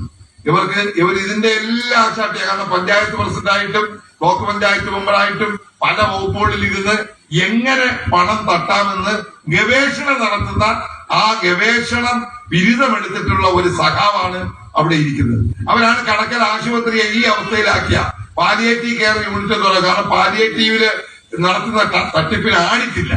അതുകൊണ്ട് ലക്ഷക്കണക്കിന് രൂപ തട്ടിയെടുക്കുന്ന ഒരു സമീപനവുമായിട്ടാണ് ഈ ലതികാ വിദ്യാധരൻ അടക്കമുള്ള ഇവിടുത്തെ സഖാക്ക പോകുന്നത്. ജില്ലാ പഞ്ചായത്തിന്റെ പ്രസിഡന്റ് നിങ്ങൾക്കറിയാം, സാം കെ ഡാനിയലിന്റെ അഴിമതികൾ ഇവിടെ വലിയ ചർച്ചയായതാണ്. കോടിക്കണക്കിന്, ജില്ലാ പഞ്ചായത്ത് അംഗമാണ്, കോടിക്കണക്കിന് രൂപയുടെ അഴിമതിയാണ് ഈ ജില്ലാ പഞ്ചായത്തിൽ നടന്നത്. CPIക്കാർ വെളിച്ചത്തുകൊണ്ടും, CPIക്കാർ, സ്വന്തം പാർട്ടിക്കാർ, LDFകാർ, സ്വന്തം മുന്നണിക്കാർ വെളിച്ചത്ത് കൊണ്ടുവന്നു. അപ്പൊ ഇവർക്കെല്ലാം എന്താണ് വേണ്ടത്? ഈ നമ്മുടെ നികുതി പണം നമ്മൾ അറിഞ്ഞും അറിയാതെയും നികുതിയായി കൊടുത്ത് നാടിന്റെ വികസനത്തിന് വേണ്ടി, ജനങ്ങളുടെ ക്ഷേമത്തിന് വേണ്ടി, പൊതുവായ നന്മയ്ക്ക് വേണ്ടി വിനിയോഗിക്കേണ്ട നാടിന്റെ പൊതു ഫണ്ടിനെ അടിച്ചു മാറ്റുക, തട്ടിയെടുക്കുക, കട്ടെടുക്കുക എന്ന സമീപനവുമായിട്ടാണ് ഇവർ മുന്നോട്ട് പോകുന്നത്. അതിനെതിരായ ഒരു പോരാട്ടമാണ്. ഈ തെരഞ്ഞെടുപ്പിനെ സംബന്ധിച്ചിടത്തോളം നമുക്കറിയാം, ഇനി ഒരു 12 മാസം കത്തിച്ചില്ല, 10 മാസം മാത്രമേ ഉള്ളൂ. ആ 10 മാസത്തിന്റേതല്ല ഈ തെരഞ്ഞെടുപ്പ്. ഞാൻ സൂചിപ്പിച്ചതുപോലെ പഞ്ചായത്തിന്റെ പൊതുവായ വിഷയങ്ങളെ സംബന്ധിച്ച് നാളുകളിൽ വിരൽ ചൂണ്ടുന്നതിന് വേണ്ടി, ജനകീയ പ്രക്ഷോഭങ്ങൾക്ക് നേതൃത്വം കൊടുക്കുന്നതിന് മുന്നണി പടയാളിയായി നിൽക്കുന്നതിന് വേണ്ടിയാണ് ഒരു ധീരയായ, ശബ്ദിക്കുന്ന, പ്രതികരണ ശേഷി ഉള്ള ഒരു നേതാവിനെ നമ്മൾ ഈ തെരഞ്ഞെടുപ്പിൽ മത്സരിക്കുവാൻ ഇറങ്ങിയത്. നിങ്ങൾക്കറിയാം, ഈ നാട്ടിലെ ജനങ്ങളാണ് അവരെ സ്ഥാനാർത്ഥിയായി തെരഞ്ഞെടുത്തത്. തെരഞ്ഞെടുപ്പ് രംഗത്തേക്ക് താല്പര്യമില്ല എന്ന് പറഞ്ഞ് വിട്ടുനിന്ന, തികച്ചും അവരുടെ തൊഴിലും അഭിഭാഷക വൃത്തിയും അധ്യാപന വൃത്തിയുമായി അവർ തികച്ചും ഒതുങ്ങിക്കൂടിയ ഒരു മഹത് വ്യക്തിയാണ് ശ്രീമതി അഡ്വക്കേറ്റ് ഉഷാ ബോസ്. കാരണം അവർക്ക് ഒട്ടേറെ തിക്താനുഭവങ്ങൾ ഉണ്ടായിട്ടുണ്ട്. കഴിഞ്ഞ പ്രാവശ്യം അവർ തെരഞ്ഞെടുപ്പിൽ മത്സരിച്ചതിന്റെ പേരിൽ ഇവിടെ വലിയ രാഷ്ട്രീയമായ പ്രതികാരങ്ങൾ നേരിട്ട ഒരു വ്യക്തി കൂടിയാണ്. അവരുടെ കുട്ടികളെ മുഴുവനും ട്യൂഷൻ സെന്ററിൽ നിന്ന് മാറ്റി, അവരെ ജീവിക്കാൻ അനുവദിക്കാത്ത, അവരെ ഉപരോധം ഏർപ്പെടുത്തി, വലിയ കഷ്ടപ്പാടുകളിൽ നിന്ന് വളരെ ശക്തമായി തിരിച്ചു വന്ന, ജീവിക്കാൻ പൊരുതിയ ഒരു സ്ത്രീ രത്നമാണ് ശ്രീമതി ഉഷ ബോസ്. അതുകൊണ്ട് തന്നെ ഇവിടെ ജനങ്ങള് അവരെ സ്നേഹത്തോടെ കൂടി അവരെ നിരന്തരമായി നിർബന്ധിച്ചുകൊണ്ടാണ് അവർ ഈ തെരഞ്ഞെടുപ്പിന്റെ ഈ രണാങ്കണത്തിൽ ഈ പടയാളിയായി നമ്മുടെ കൂടെ വന്നത്. അതുകൊണ്ട് പ്രിയമുള്ള ജനാധിപത്യ വിശ്വാസികളെ, ഇവിടെ കൂടിയിരിക്കുന്ന നമ്മളെല്ലാവരും അടുത്ത ദിവസങ്ങൾ തെരഞ്ഞെടുപ്പിന്റെ പ്രവർത്തനങ്ങളുടെ ഏറ്റവും മൂർധന്യ സമയങ്ങളാണ്. ഒരോട്ട് പോലും പോകാതെ ഇവിടെ കള്ളവോട്ട് ചെയ്യാനുള്ള പല പദ്ധതികളും കാണും, പലതരത്തിലുള്ള പണം ഒഴുക്കാനുള്ള പദ്ധതികൾ കാണും, മദ്യം ഒഴുക്കാനുള്ള പദ്ധതികൾ കാണും. എല്ലാ പദ്ധതികളെയും അട്ടിമറിക്കുന്ന ജനകീയ വികാരം ഈ വാർഡിൽ അലയടിക്കുന്നുണ്ട്. ആ ജനകീയ വികാരത്തെ ഊട്ടിയുറപ്പിച്ചുകൊണ്ട് അതിന്റെ മുന്നണി പടയാളികളായി ഓരോരുത്തരും നിന്നുകൊണ്ട് ഈ തെരഞ്ഞെടുപ്പിൽ ഉഷാ ബോസിനെ കൈപ്പത്തി അടയാളത്തിൽ വൻ ഭൂരിപക്ഷത്തിൽ വിജയിപ്പിക്കുവാൻ നമ്മൾ എല്ലാവരും കൂട്ടായി പരിശ്രമിക്കണം എന്ന് അഭ്യർത്ഥിച്ചുകൊണ്ട് ഈ കുടുംബയോഗം ഉദ്ഘാടനം ചെയ്യുന്നു. നന്ദി, നമസ്കാരം.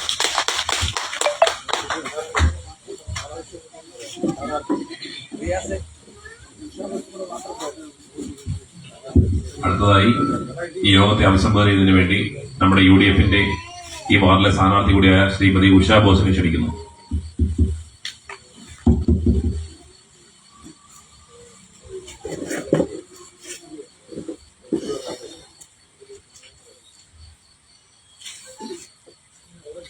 ബഹുമാന്യനായ അധ്യക്ഷനും കോൺഗ്രസ് മണ്ഡലം പ്രസിഡന്റുമായ ശ്രീ AR റിയാസ്, ഉദ്ഘാടനത്തിന് വേണ്ടി നമ്മളോടൊപ്പം എത്തിച്ചേർന്ന ഏറെ പ്രിയങ്കരനായ KPCC general secretary Shri M. Nazeer, നമ്മുടെ ഇലക്ഷൻ പ്രവർത്തനത്തിന് ചുക്കാൻ പിടിക്കുന്നതിന് വേണ്ടി ജില്ലാ കമ്മിറ്റിയിൽ നിന്ന്, അതായത് ജില്ലാ ഭാരവാഹിയായ ശ്രീ ചന്ദ്രബോസ്, പ്രിയമുള്ള കോൺഗ്രസ് UDF പ്രവർത്തകരെ, ആസന്നമായിരിക്കുന്ന ഈ ഒരു തെരഞ്ഞെടുപ്പില് എനിക്ക് നിങ്ങൾക്ക് കൂടുതൽ വാഗ്ദാനങ്ങളൊന്നും തരാനില്ല.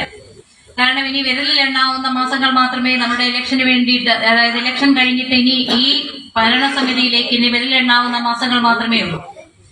അപ്പൊ ഈ അവസരത്തിൽ വളരെ കൂടുതൽ വാഗ്ദാനങ്ങൾ നൽകി അവിടെ അത് ചെയ്യാം ഇത് ചെയ്യാം എന്നുള്ള കൂടുതൽ വാഗ്ദാനങ്ങളൊന്നും എനിക്ക് നൽകാനില്ല.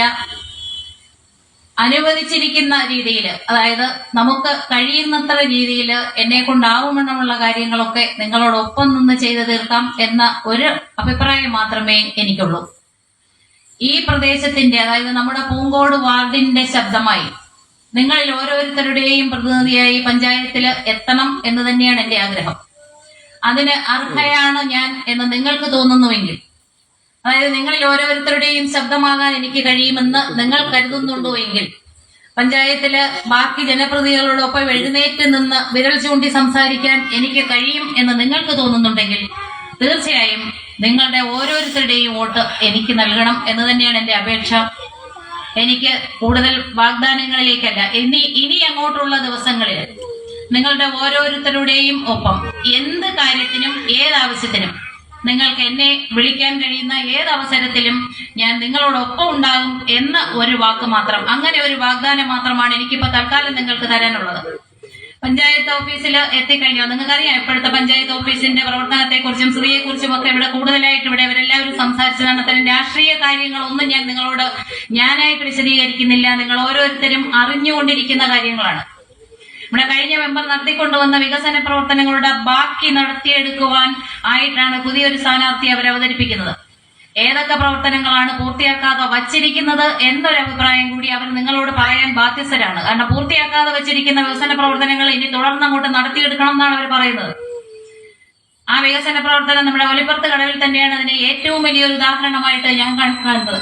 കഴിഞ്ഞ ദിവസം സാക്ഷി TV വന്നപ്പോൾ ഞാൻ കാണിച്ചു കൊടുത്തതാണ്. വികസനം അടിയിലേക്കാണ്. കാരണം എന്നെ പോലെ ഒരാൾ ഇറങ്ങി നിന്നാൽ ഏകദേശം എള്ളിക്കൊപ്പം താഴ്ചയാണ് ആ ഭാഗത്ത് കാണുന്നത്.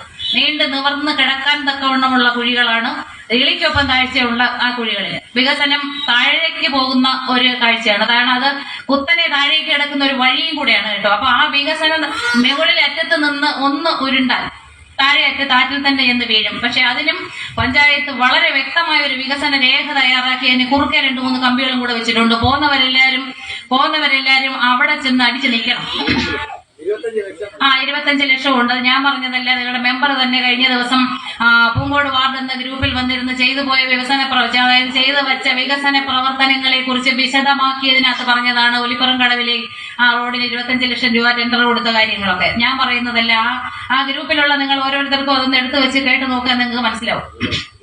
പിന്നെ ആ നീണ്ടു നിവർന്ന് കിടക്കാൻ തക്കവണ്ണമുള്ള, ഇറങ്ങി നിൽക്കാൻ തക്കവണ്ണമുള്ള കുഴിയിൽ മനുഷ്യരാരും ഇറങ്ങി കിടക്കാതിരിക്കാൻ ഒന്നുകൂടെ ചെയ്തിട്ടുണ്ട്. പ്രദേശത്തൊക്കെ ഉള്ള മുളയും കുറച്ച് സാധനങ്ങളും കൂടെ വെട്ടി തോലയ്ക്ക് അതിനകത്ത് ഇട്ടിട്ടുണ്ട്. കാരണം ആനയെ വീഴ്ത്താൻ വാരിക്കുഴി ഉണ്ടാക്കുന്നത് പോലെയാണ്. ആ കുഴിയിലോട്ട് ചെന്ന് വേണമെങ്കിൽ അങ്ങ് വീണാൽ വലിയ ചെറിയ ചെറിയ മുള്ളുകളൊക്കെ ഉള്ളൂ, കുഴപ്പമൊന്നുമില്ല, എഴുന്നേറ്റ് പോരാ. അപ്പൊ ആ റോഡ്, ആ വഴി നിങ്ങൾ ചെന്നൊന്ന് കണ്ടാൽ മാത്രം മതി പൂങ്കോടിന്റെ വികസനം എന്താണെന്ന് അറിയാൻ. ഇനിയിപ്പോ ആ കുഴി കുറച്ചുകൂടെ താഴോട്ട് എത്തിക്കുക എന്നുള്ളതായിരിക്കണം വികസനത്തിന്റെ ബാക്കി ചെയ്യാൻ വെച്ചിരിക്കുന്നത് എന്നാണ് ഇപ്പൊ എനിക്ക് തോന്നുന്നത്. അത് അവിടെ ചെന്ന്, കാരണം എന്റെ വീടിനടുത്താണ്, അതുകൊണ്ടാണ് ഞാൻ ആ ഭാഗത്തെ കുറിച്ച് കൂടുതൽ വ്യക്തമായിട്ട് പറയുന്നത്. അവിടെ ഒന്ന് ചെന്ന് നോക്കിയാൽ മതി ആറ്റിൽ ചെന്നിറങ്ങുന്നത് എങ്ങനെയാണെന്ന്. 2 വശത്തും കൈവരികൾ പിടിപ്പിച്ചിട്ടുണ്ട്, ഗംഭീരമായിട്ട് പിടിച്ചിറങ്ങി പോകാൻ തക്കവണ്ണം 2 വശത്തും കൈവരി വെച്ചിട്ടുണ്ട്. പക്ഷെ ഈ കൈവരിയിൽ പിടിക്കുന്ന ഭാഗത്താണ് ഈ കുഴി എന്നുള്ളത് കൊണ്ട് കുഴി നീന്തി അപ്പുറത്ത് ചെന്ന് വേണം കൈവരി പിടിക്കാൻ. അപ്പൊ അങ്ങനെയുള്ള വികസന പ്രവർത്തനത്തിന്റെ തുടർച്ചയാവാൻ എനിക്ക് താല്പര്യമില്ല. അവർ പുതിയ സ്ഥാനാർത്ഥി അവതരിപ്പിച്ചിരിക്കുന്നത് അത്തരം വികസന പ്രവർത്തനങ്ങളുടെ ബാക്കിയായിട്ട് നിങ്ങളുടെ മുന്നിലേക്ക് കടന്നു വരുന്നതിന് വേണ്ടിയിട്ടാണ്. നല്ല റോഡ് വികസനം കഴിഞ്ഞ ദിവസം നമ്മൾ വീഡിയോയിലൊക്കെ കണ്ടതാണ്. ഒരു മനുഷ്യൻ കുഴിയിൽ വീണതിനെ കുറിച്ചും ഒക്കെ അതൊരു സഖാവ് തന്നെയാണ്, അവരുടെ പാർട്ടിക്കാരൻ തന്നെയാണ് പറയുന്നത്. ഇപ്പൊ 2-3 ദിവസമായിട്ട് പൂങ്കോട് വാർഡിലുള്ള എല്ലാ ലൈറ്റുകളും കത്തുന്നുണ്ട്, എല്ലാ ഭാഗത്തും. മൊത്തം 4 മണിയാവും, 4 മണിക്ക് മുമ്പ് തന്നെ ഇപ്പൊ കത്തി കിടക്കുവാണ്. കാരണം ഇവിടെ പകല് പോലും ഇരുട്ട് നൽകിയിട്ട് അവർ അതിന് വെട്ടവും കൂടെ അനുവദിച്ചു തന്നിരിക്കുകയാണ്. മൊത്തം പൂങ്കോട് വാർഡിൽ മാത്രം ഒരു ബൈ ഇലക്ഷൻ ഉണ്ട്, മറ്റു വാർഡിലൂടെ ബൈ ഇലക്ഷൻ ഉണ്ടാവണേ എന്ന് അവരെല്ലാവരും ഒരു ബൈ ഇലക്ഷൻ ഉണ്ടാവണേ എന്നിപ്പോ മറ്റു വാർഡുകാരെല്ലാവരും ആഗ്രഹിച്ചുകൊണ്ടിരിക്കുകയാണ്. കാരണം വെട്ടമെങ്കിലും കാണാമല്ലോ എന്ന് വിചാരിച്ചു. ഇപ്പൊ പൂങ്കോട് വാർഡിന്റെ എല്ലാ ഭാഗത്തും നിങ്ങൾ നോക്കിയാൽ അറിയാം, ഈ പ്രദേശത്തെ എല്ലാ സ്ഥലത്തും പൂങ്കോട് വാർഡില് എല്ലാ പോസ്റ്റിലും ലൈറ്റ് ഇട്ട് വെച്ചിട്ടുണ്ട്. അതിപ്പോ നമ്മൾ നടന്നു പോകുന്ന സമയങ്ങളിൽ എല്ലാ സ്ഥലങ്ങളിലും കാണുന്നതാണ്. അപ്പൊ അത്തരം വികസന പ്രവർത്തനത്തിന്റെ പിന്തുടർച്ചക്കാരിയാവാൻ എനിക്ക് താല്പര്യമില്ല എന്നുകൂടി ഞാൻ നിങ്ങളെ അറിയിക്കുകയാണ്. കാരണം അത്തരം വികസനത്തിന്റെ ബാക്കിയാവാനാണ് അവർ പുതിയ സ്ഥാനാർത്ഥിയെ നിയോഗിച്ചിരിക്കുന്നത് എന്നാണ് അവരുടെ ഈ അടുത്ത, നിങ്ങൾക്ക് ഓരോരുത്തർക്കും അറിയാം, നിങ്ങളിൽ എല്ലാവരോടും വന്ന് കണ്ടത് കഴിഞ്ഞ മെമ്പർ നിർവഹിച്ചു വെച്ച വികസന പ്രവർത്തനങ്ങളുടെ ബാക്കി പൂർത്തീകരിക്കാൻ എന്നാണ്. ഏതായാലും അത്തരം വികസന പ്രവർത്തനത്തിന്റെ പൂർത്തീകരണത്തിന് ഞാൻ ഭാഗമാവില്ല. പൂർണ്ണമായും നിങ്ങളോടൊപ്പം ഇനി എന്തൊക്കെ വികസനം നടത്താൻ കഴിയും എന്നുള്ളതിനെ കുറിച്ച് എനിക്ക് ഇപ്പം നിങ്ങളോട് പറയാനില്ല. കാരണം വിരലെണ്ണാവുന്ന മാസങ്ങൾ മാത്രമേ ഉള്ളൂ. ആ സമയം കൊണ്ട് എനിക്ക് കഴിയുന്ന എല്ലാ പ്രവർത്തനങ്ങളിലും നിങ്ങളോടൊപ്പം നിൽക്കാൻ, അല്ലെങ്കിൽ നിങ്ങളോടൊപ്പം നിൽക്കാൻ എന്നെ അനുവദിക്കണം എന്ന് മാത്രമാണ് എനിക്ക് നിങ്ങളോട് പറയാനുള്ളത്. ഏതാവശ്യത്തിനും, ഞാൻ മുമ്പ് പറഞ്ഞതാണ്, ഏതാവശ്യത്തിനും ഏത് സമയത്തും നിങ്ങൾ വിളിച്ചാൽ ഓടിയെത്താൻ എനിക്ക് കഴിയും എന്ന് എനിക്ക് ഉറപ്പുണ്ട്. കാരണം എന്റെ ജീവിത സാഹചര്യങ്ങളിൽ നിന്ന് തന്നെയാണ് ഞാൻ ആർജിച്ച തന്റേടം. ഞാനൊരു തന്റേടിയാണ് എന്നൊക്കെ അവർ പല സ്ഥലത്തും പറഞ്ഞതായിട്ട് അറിഞ്ഞു. അതെ, തന്റേതായ ഒരു ഇടം കണ്ടെത്തുന്ന ഒരാളാണ് തന്റേടി എന്നാണ് ഞാൻ പഠിച്ചിരിക്കുന്നത്. അപ്പോൾ ആ തന്റേടം എനിക്കുണ്ട്. എന്റെ ജീവിതത്തില് ഞാൻ നേടിയെടുത്ത തന്നെയാണ് ആ തന്റേടം. ആ തന്റേടം കൈമുതലായി വെച്ചുകൊണ്ട് തന്നെ ഞാൻ നിങ്ങളോട് പറയുകയാണ്, നിങ്ങളോടൊപ്പം ഏത് സമയത്തും ആ തന്റേടത്തോടു കൂടി തന്നെ നിങ്ങളുടെ ശബ്ദമായി പഞ്ചായത്ത് ഓഫീസിലെത്താൻ, നിങ്ങൾക്ക് വേണ്ടി സംസാരിക്കാൻ, നമുക്ക് ഓരോരുത്തർക്കും കൈപിടിച്ച് നീങ്ങുമ്പോൾ അതിന്റെ മുന്നില് നമ്മുടെ ശബ്ദമായിട്ട് ഉറക്കെ സംസാരിക്കുവാൻ എന്നെ ഈ വരുന്ന തെരഞ്ഞെടുപ്പില് പൂർണ്ണ മനസ്സോടുകൂടി എന്നെ വിജയിപ്പിക്കണം. നിങ്ങളുടെ ഓരോ വോട്ടും കൈപ്പത്തി ചിഹ്നത്തിൽ രേഖപ്പെടുത്തി വിജയിപ്പിക്കണം എന്നൊരു അപേക്ഷ മാത്രമേ ഉള്ളൂ. ചെയ്യുക.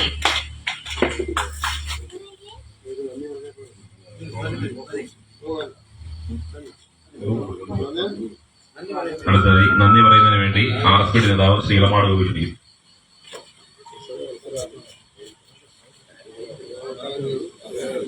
ബഹുമാനപ്പെട്ട അധ്യക്ഷൻ Congress president ARS ഉദ്ഘാടകർ KPCC general secretary Shri Ibrahim sir, അതുപോലെ വേദിയിലുള്ള UDFന്റെ കോൺഗ്രസിന്റെ നേതാക്കന്മാരെ, ചടയമംഗലം ഗ്രാമപഞ്ചായത്ത് വലിയ വികസനത്തിലാണ്. ഈ നാട്ടിലെ ജനങ്ങളോട് ഞങ്ങൾക്ക് പറയാനുള്ളത്, പൂങ്കോട് വാർഡിന്റെ മുൻ മെമ്പർമാരുടെ സ്ഥിതിഗതികളൊന്ന് പരിശോധിക്കണം. അവര് തെരഞ്ഞെടുപ്പ് നേരിട്ടപ്പോൾ എന്തുണ്ടായിരുന്നു, മെമ്പർ സ്ഥാനത്ത് നിന്ന് പുറത്തു പോകുമ്പോൾ എന്തുണ്ടാക്കിയെന്നും ഒന്ന് പരിശോധിക്കണം. ചടയമംഗലം ഗ്രാമപഞ്ചായത്തിൽ 5-10 വർഷങ്ങൾ മെമ്പറായിരുന്നവർ ഇന്ന് കോടീശ്വരന്മാരാണ്. ഒരു ചായയ്ക്ക് പോലും വകയില്ലാതെ, ഒരു നേരത്തെ ആഹാരത്തിന് പോലും വകയില്ലാതെ കഷ്ടപ്പെട്ടിരുന്നവർ എങ്ങനെ കോടീശ്വരന്മാരായി? ഇവിടുത്തെ ജനാധിപത്യ വിശ്വാസികൾ അത് പരിശോധിക്കണം. വികസനം പറയുന്നവർ ഇവിടെ പറഞ്ഞു കഴിഞ്ഞു. ഞാൻ പഞ്ചായത്ത് ഓഫീസിന്റെ ഒരു ജീവനക്കാരനായിരുന്നു. എനിക്കറിയാം പഞ്ചായത്ത് ഓഫീസിന്റെ എല്ലാ റൂമിലും എന്താ സ്ഥിതി എന്നുള്ളത്. തലയിൽ ഇടിഞ്ഞു വീഴാഞ്ഞത് ഭാഗ്യമായി പോയി. അങ്ങനെയുള്ളൊരു കെട്ടിടം ഇടിച്ചു പൊളിച്ചപ്പോൾ പകരം ഒരു കെട്ടിടം നിർമ്മിക്കാനോ കഴിയാതെ പോകുന്നു. അകാലത്തിൽ പൊലിയുന്നു എന്ന് നമ്മൾ പറഞ്ഞിട്ടുണ്ട്. അകാലത്തിൽ പൊലിഞ്ഞിരിക്കുകയാണ് ട്രസ്റ്റ് ഓഫ് ട്രഷറി പ്രവർത്തിച്ച കെട്ടിടം. കാരണം അതിന് വളരെ പഴക്കമില്ലാത്തൊരു കെട്ടിടമാണ്. ആ പഴക്കമില്ലാത്ത കെട്ടിടം എത്ര പെട്ടെന്ന് പൊളിയാനുള്ള കാരണം എന്താണ്? അതിന് ചെയ്വനെ അല്ലയോ? ആ പണം ആര് കൊണ്ടുപോയി? ഇവിടെ പറഞ്ഞത് ഒരിപ്പുഴം കടവിലേക്ക് ഇറങ്ങുവാൻ ഒരു റാമ്പ് ഉണ്ടാക്കിയിട്ടുണ്ട്, 25 ലക്ഷം രൂപ. ആ വാർഡിൽ പ്രതികരിച്ച മെമ്പറുടെ ഇന്നത്തെ സാമ്പത്തിക സ്ഥിതി പരിശോധിക്കണം. ആ വാർഡിൽ പ്രതികരിക്കുന്ന ബ്ലോക്ക് മെമ്പറുടെ സാമ്പത്തിക സ്ഥിതി പരിശോധിക്കണം. ഈ പൈസ എങ്ങോട്ട് പോയത് ജനം ചോദിക്കണം. നിങ്ങളുടെ മുന്നിൽ വോട്ട് നേടുവാൻ വരുന്നവർ നിങ്ങൾ ചോദിക്കണം, ഈ പണം എങ്ങോട്ട് പോയി? ഇന്നലെ ഞങ്ങൾ വർക്കനായിട്ട് നടക്കുന്ന ചെന്നപ്പോൾ അങ്ങ് ഈ തൊഴിലുറപ്പ് തൊഴിലാളിയുമായിട്ട് സംസാരിച്ചപ്പോൾ ഒരു സ്ത്രീ തൊഴിലാളി പറയുന്നു, അത് കോൺട്രാക്ട് കളഞ്ഞിട്ട് പോയതാണ്. കോൺട്രാക്ട് എങ്ങനെ കളഞ്ഞിട്ട് പോകും? പ്രിയപ്പെട്ടവരെ, ഇവിടുത്തെ ബ്ലോക്ക് പഞ്ചായത്തിന്റെ പ്രസിഡന്റിനെ കുറിച്ച് ഇവിടെ പറഞ്ഞു. ഈ ബ്ലോക്ക് പഞ്ചായത്തിന്റെ പ്രസിഡന്റ് സ്ഥിതി നിങ്ങൾക്ക് അറിയാമോ? നടക്കുന്നു ചെന്നപ്പോൾ പ്രഭാകരൻ എന്ന പേരുള്ള ഉണ്ണിമേശ്ശേരി അദ്ദേഹം പൊട്ടിക്കരയാണ് ചെയ്ത മെമ്പർ ഈ സ്ഥാനാർത്ഥിയുടെ മുന്നിൽ. എന്താണ് കാരണം? വേളയിൽ സ്കൂളിന്റെ വർക്ക് നടക്കുമ്പോൾ ആ വേളയിൽ സ്കൂളിൽ ചെന്ന് HM സ്വാധീനിച്ച് അന്നത്തെ കാലത്ത് 5000 രൂപ ആവശ്യപ്പെട്ടപ്പോൾ കൊടുക്കാൻ നിവൃത്തിയില്ലാതെ അദ്ദേഹം പൊട്ടിക്കരയുന്നു. അദ്ദേഹത്തിന് പൈസ കൊടുത്തേ പറ്റുമെന്ന് HM പറയുന്നു. അദ്ദേഹം പലിശക്കെടുത്ത് കൊടുത്തു. ഇത് അദ്ദേഹം പട്ടിണിക്കാരനാണ്. അദ്ദേഹം ഒരുപാട് വർക്കുകൾ ഈ പഞ്ചായത്തിന് പുറത്തും ഈ മണ്ഡലത്തിലൊക്കെ ചെയ്തിട്ടുണ്ട്. ഉണ്ണിമേശ്ശേരി എന്ന് പറയുന്ന പ്രഭാകരൻ പിള്ള ഇന്ന് പട്ടിണിക്കാരനാണ്. എങ്ങനെയായി? കട്ടുവാനും കട്ടുമുണ്ടാക്കാനും മോട്ടിക്കുവാനും കഴിയാത്ത ഇങ്ങനെയുള്ള കോൺട്രാക്ടർമാർ വന്നാൽ അത് നടക്കാതെ പോകും. ഇവിടെ കോൺട്രാക്ട് റിപ്പോർട്ടല്ലോ രാജൻ. എന്താണ് സ്ഥിതി? എന്തിനാണ് ഈ കോൺട്രാക്ടർ റാമ്പ് കളഞ്ഞിട്ട് പോയത്? ഈ റാമ്പ് പണിഞ്ഞ കോൺട്രാക്ടർ എവിടുത്തുകാരനാണ്? ഈ പഞ്ചായത്തിലുള്ളവനോ? ഈ മണ്ഡലത്തിലുള്ളവനോ? ഈ ജില്ലക്കാരനോ? എങ്ങനെ കൊണ്ടുവന്ന പുറത്തുനിന്നാളിനെ? അപ്പൊ ഇതെല്ലാം പരിശോധിക്കപ്പെടണ്ടേ? കോഴിക്കോടും ഇറക്കുമതിയാണ്. കോഴിക്കോട് മാമയങ്ങാണ്ടാണെന്നാ തോന്നുന്നത്. എങ്ങനെ കൊണ്ടുപോയി? അദ്ദേഹം കളഞ്ഞിട്ട് ഓടി രക്ഷപ്പെട്ടതാണ്. കാരണം എവിടെയൊക്കെ പ്രവൃത്തി ഇവർ അദ്ദേഹത്തെ മാറ്റിയിട്ടുണ്ട്. അനുവദിക്കുന്ന ഫണ്ടിന്റെ 3/4 ഭാഗവും അവർ ആവശ്യപ്പെട്ടാൽ എങ്ങനെ കൊടുക്കാൻ കഴിയും? അതാണ് റാമ്പ് പണിയാതെ പോയത്. ആ റാമ്പ് പൂർത്തിയാക്കണ്ടയോ? കൃത്യമായി UDFന്റെ അംഗം അവിടെ വന്നു കഴിഞ്ഞാൽ, ആ UDFന്റെ അംഗം അവിടെ വന്നു കഴിഞ്ഞാൽ ആ റാമ്പ് ഭംഗിയായി പൂർത്തിയാക്കുവാനുള്ള പദ്ധതി ഞങ്ങൾ നടപ്പാക്കുമെന്ന് ഉറപ്പ് തന്നു. അതുപോലെ തന്നെ അവിടെ താമസ കുടുംബത്തായ ഒരു പാവപ്പെട്ടവരുണ്ട്. വഴിയില്ല, അവർക്ക് വെള്ളമില്ല, ജലനിധിയുണ്ട്. എന്തുകൊണ്ട് അവർക്ക് വെള്ളം കൊടുക്കാൻ കഴിയുന്നില്ല? എന്തുകൊണ്ട് അവർക്ക് വഴിയില്ലാതെ വരുന്നു? അവിടെ ചെല്ലുമ്പോൾ അവർക്ക് മുറ്റത്തോട് നടക്കാൻ പോകുന്ന നിവൃത്തിയില്ല. ഞങ്ങൾ ദിവസവും അന്ന് മുതൽ ഇന്ന് വരെയും കയറി ഇറങ്ങുകയാണ്, ഞങ്ങൾ കാണുകയാണ്. ബാലു എന്ന കാര്യം പറഞ്ഞല്ലോ. ബാലു തെരഞ്ഞെടുപ്പ് വന്നപ്പോൾ താളം കൊണ്ട് ഇറങ്ങിയിരിക്കുകയാണ്, റോഡിൽ പൂശാൻ പൽപ്പം കൊണ്ട് ഇറങ്ങിയിരിക്കുകയാണ്. ലൈറ്റിടാൻ നാളിലാണ് ചോദിക്കേണ്ടത്. നിങ്ങൾ ചോദിക്കണം, ജനാധിപത്യ വിശ്വാസികൾ ചോദിക്കണം, വോട്ടർമാർ ചോദിക്കണം. ചോദിക്കണ്ടേ? സ്ഥാനാർത്ഥി UDF സ്ഥാനാർത്ഥി കൊള്ളില്ല, തന്റെ അടിയാണ്, മോശക്കാരെയാണ്. നിങ്ങൾ എന്തിനു തിരക്കി പോയി UDF സ്ഥാനാർത്ഥിയെ? നിങ്ങൾക്ക് എടുക്കുവാൻ വേണ്ടി UDF CPM നാക്കന്മാർ എന്നില്ലേ നിങ്ങൾ ഞങ്ങളോടൊപ്പം മത്സരിക്കാൻ? CPM അവസ്ഥ ഏതാണ്? എവിടുന്നെങ്കിലും പഠിച്ചവർ മതി, അകത്തുള്ളവർ വേണ്ട. UDF സ്ഥാനാർത്ഥിമാരാക്കുന്നത് തന്റെ ഇടമുള്ളവരെയാണ്, ചോദ്യം ചെയ്യാൻ കഴിവുള്ളവരെയാണ്, അഭിപ്രായം ഉള്ളവരെയാണ്. CPM സ്ഥാനാർത്ഥിമാരെ അങ്ങനെ വേണ്ട. CPI ഇങ്ങനെ വേണ്ട. മിണ്ടാതെ മിറുങ്ങാതെ മൂലയിരിക്കുന്ന ആളുകളാണ് അവർക്ക് സ്ഥാനാർത്ഥിയാക്കേണ്ടത്. എങ്കിലേ നേതാക്കന്മാർക്ക് പണം ഉണ്ടാക്കാൻ കഴിയൂ. പാവപ്പെട്ടവരെ വിളിച്ചു നിർത്തിക്കൊണ്ട് സമ്പത്ത് അടിച്ചു മാറ്റാൻ ശ്രമിക്കുന്ന CPIയുടെ നേതാക്കന്മാരുടെ പഞ്ചായത്തുകളുടെ ചടങ്ങുണ്ടരം ഇത് മാറണം. ഇത് മാറ്റിയെടുക്കണമെങ്കിൽ ജനാധിപത്യ വിശ്വാസികൾ രംഗത്ത് വന്ന് പാവപ്പെട്ടവന്റെ അത്താണിയായി മാറുന്ന UDFനെയും അത് സ്ഥാനാർത്ഥിയായ അഡ്വക്കേറ്റ് ശ്രീമതി ഉഷാ ബോസിനെയും വിജയിപ്പിക്കാനുണ്ട്. എല്ലാ പ്രവർത്തനത്തിലും പങ്കാളിയാകണമെന്നും നിങ്ങളുടെ ജില്ലയിൽ ഫലപ്പെട്ട സമ്മതിയാവകാശം രേഖപ്പെടുത്തി കൈപ്പത്തി അടയാളത്തിൽ വിജയിപ്പിക്കണമെന്നും മാത്രം അഭ്യർത്ഥിച്ചുകൊണ്ട് ഞാൻ എന്റെ കൃത്യത്തിലേക്ക് കടക്കുന്നു. ഈ യോഗത്തിന് അധ്യക്ഷം വഹിച്ച ഉദ്ഘാടനം നടത്തിയ UDFന്റെയും കോൺഗ്രസിന്റെയും ഉന്നത നേതാക്കന്മാരായ എല്ലാവർക്കും, അതുപോലെ തന്നെ ഇവിടെ ഇരിക്കുന്ന നേതാക്കന്മാരായ കോൺഗ്രസിന്റെ എല്ലാ നേതാക്കന്മാർക്കും, ജനാധിപത്യ വിശ്വാസികൾക്കും, ബഹുമാനപ്പെട്ട സഹോദരങ്ങൾക്കും ഒറ്റവാക്കിൽ ഈ നാട്ടിലെ സമ്മതിദാനാവകാശം രേഖപ്പെടുത്തുന്ന നിങ്ങൾക്കും നന്ദി കടപ്പാട് രേഖപ്പെടുത്തിക്കൊണ്ടിരിക്കുന്നു. നന്ദി, നമസ്കാരം. പൂങ്കോട് വാർഡ് ഉപതെരഞ്ഞെടുപ്പുമായി ബന്ധപ്പെട്ട് അഡ്വക്കേറ്റ് ഉഷാ ബോസിന്റെ കുടുംബയോഗത്തിൻ്റെ ദൃശ്യമാണ് സാക്ഷിയുടെ പ്രേക്ഷകർ കണ്ടത്. കുടുംബയോഗ സദസ്സിൽ നിന്നും സാക്ഷി ടിവിക്ക് വേണ്ടി ഗോപൻ മുദ്രയും രാജ്മോഹനും.